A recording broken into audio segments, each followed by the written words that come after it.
मुद्दा गंभीर है, विचार हमारे, समझदारी आपकी, विकास देश का।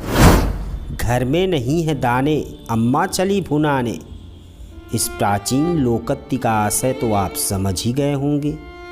इस सोच, समझ और संस्कार को हतोत्साहित करने के लिए हमारे समाज में ऐसे अनेक मुहावरे गढ़े, लेकिन भारतीय जनमानस में संस्कृत अपनी गहरी घुसपैठ बनाती गई।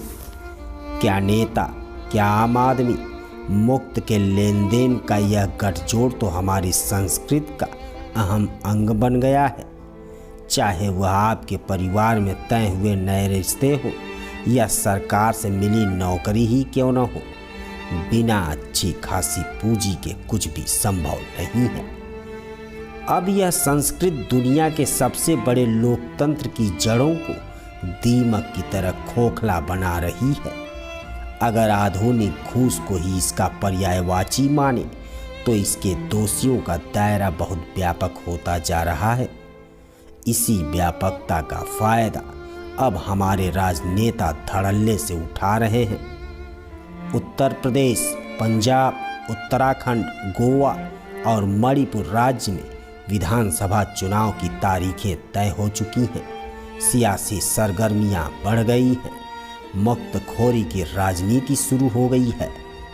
फ्री में यह देंगे, फ्री में वह देंगे, तमाम वादे माहौल में गूंजकर श्रीमान लोगों के स्वार्थ सिद्ध योग को पूरा करते हुए दिख रहे हैं। मतदाता भी फूले नहीं समा रहे हैं कि भाई अब की बार तो सब कुछ मुक्त हो जाएगा, लेकिन मासूम जनता हर बार इनकी उनकी चिकनी चुपड़ी बातों में आकर फंस जाती है।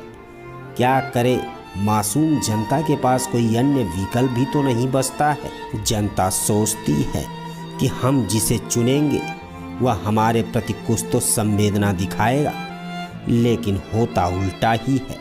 नेताओं को अपने विकास से फुर्सत मिलती ही नहीं जो जनता की तरफ देखे।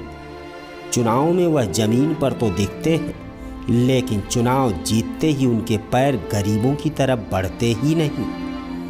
अरे दुनिया के सबसे बड़े लोकतंत्र के सबसे ताकतवर इंसानों, इस मुक्तखोरी के पीछे की असलियत को पहचानो, अपने मताधिकार की ताकत को दिखाओ और सही सरकार बनाओ।